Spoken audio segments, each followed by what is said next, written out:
तुम पढ़ाई शुरू करते हो, 2 दिन बहुत जोश में पढ़ते हो, फिर तीसरे दिन मन नहीं करता और धीरे धीरे सब खत्म हो जाता है। फिर तुम खुद से कहते हो मुझसे कंसिस्टेंसी नहीं हो पाती। लेकिन सच क्या है जानते? तुम इनकंसिस्टेंट नहीं हो, तुम गलत तरीके से कोशिश कर रहे हो। तुम मोटिवेशन के भरोसे पढ़ रहे हो और मोटिवेशन टिकता नहीं, आज है कल नहीं है।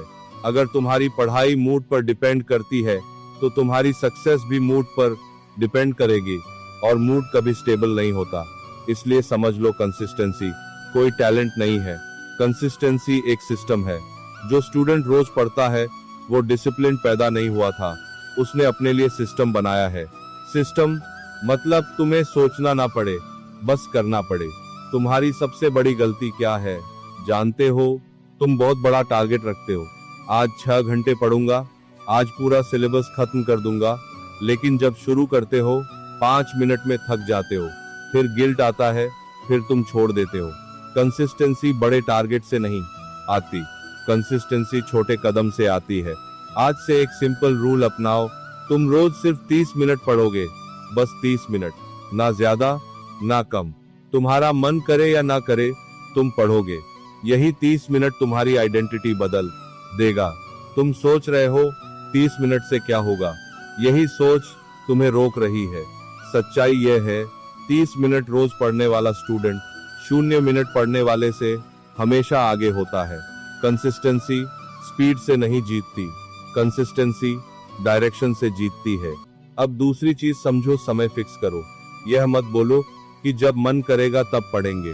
तय करो, रात 8 बजे पढ़ना है तो पढ़ना है, मन कहे या ना कहे। पहले कुछ दिन मुश्किल लगेगा, लेकिन धीरे धीरे तुम्हारा दिमाग उसी समय खुद तैयार होने लगेगा। यही हैबिट है। तीसरी चीज, डिस्ट्रैक्शंस हटाओ। तुम कहते हो मेरा फोकस नहीं बनता, फोकस नहीं बनेगा अगर मोबाइल पास है, नोटिफिकेशंस चालू हैं, एनवायरनमेंट मैसी है। तुम खुद अपनी हार का माहौल बना रहे हो। पढ़ाई से पहले एक काम करो, मोबाइल दूर रखो, साइलेंट नहीं, दूर। देखना फोकस अपने आप आ जाएगा। अब सबसे गहरी बात सुनो, कंसिस्टेंसी बाहर से नहीं आती, अंदर से आती है। जब तक तुम्हारी आइडेंटिटी नहीं बदलती, तुम कंसिस्टेंट नहीं बन सकते। तुम खुद को क्या मानते हो?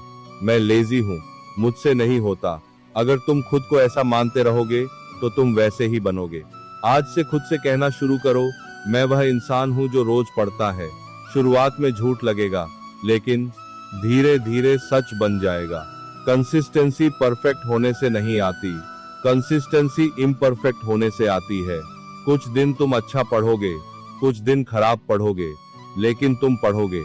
यही कंसिस्टेंसी है। एक रूल और याद रखो, नेवर मिस ट्वाइस। अगर आज मिस हो गया तो कल हर हाल में पढ़ना है। 2 दिन लगातार ब्रेक नहीं होना चाहिए, और जब मन बिल्कुल ना करे तो 5 मिनट रूल अपनाओ। खुद से कहो बस 5 मिनट पढ़ूंगा।